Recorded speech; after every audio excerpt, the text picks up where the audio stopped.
La journaliste Claire Gallois, du Point, a écrit un article qui a fait le buzz. Un buzz négatif, cela va sans dire, puisqu'il traite de jeux vidéo.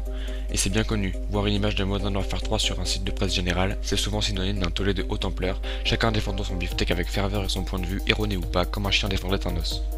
On assiste donc à un magnifique échange de coups de poing entre des gamers qui savent de quoi ils parlent et des journalistes ou pas qui avancent des arguments de psy pour soutenir leur thèse plutôt absurde. Mais passons aux choses sérieuses et analysons cet article de A à Z. La journaliste entame fort son article en parlant d'une actualité politique très générale pour essayer de poser un pseudo-contexte à son papier. Dans un article qui parle de jeux vidéo, on trouve donc une ligne sur l'UMP, le gouvernement, le mariage pour tous et, enfin, la nouvelle génération.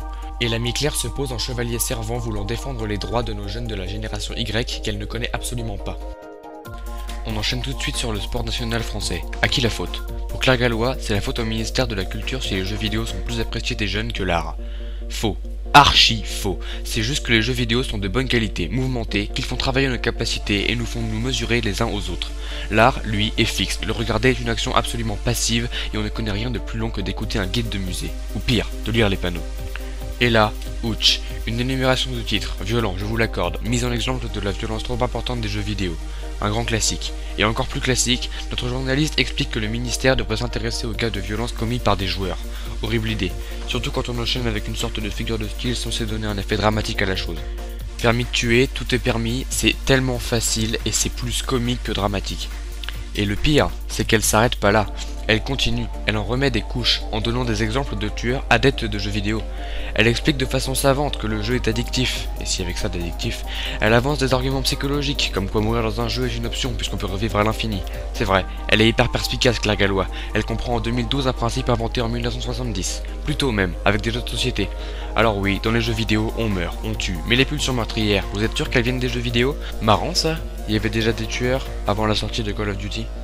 Et là, c'est le clou du spectacle. Claire Gallois commence par rappeler l'affaire des 72 enfants tués vers Breivik en Norvège. Il disait adorer les jeux vidéo, Call of Duty notamment. Il disait se former à tuer dessus. Connerie. Elle va même jusqu'à citer Mohamed Merah qui disait passer des heures à jouer. Elle parle de jeuxvideo.com et de ses forums remplis de fous alliés. Elle cite un passage de texte sans savoir ce qu'il veut dire et le proclame haut et fort. C'est selon elle une sorte de langage codé. Non, c'est un jargon, avec des mots de vocabulaire employés par les gens qui connaissent le milieu duquel il parle. Pas comme elle. Elle est totalement à côté de la plaque et se permet en plus de la ramener.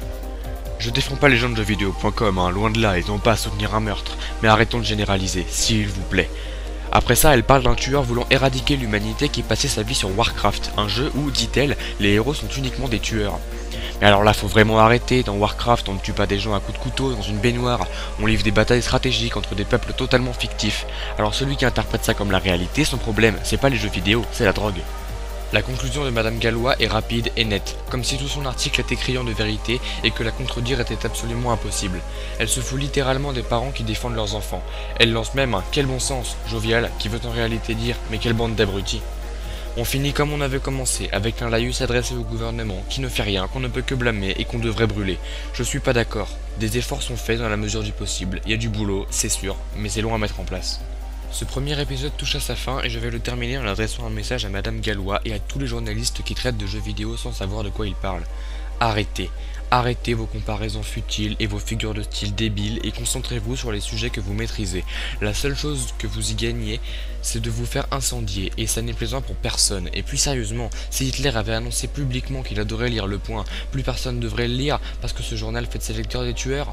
Vous le savez très bien, la vie ça ne marche pas comme ça, les gens deviennent des tueurs parce qu'ils ont un problème plus important que les jeux vidéo dans leur vie. Réfléchissez-y.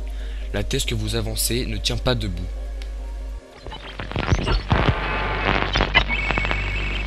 Ouf.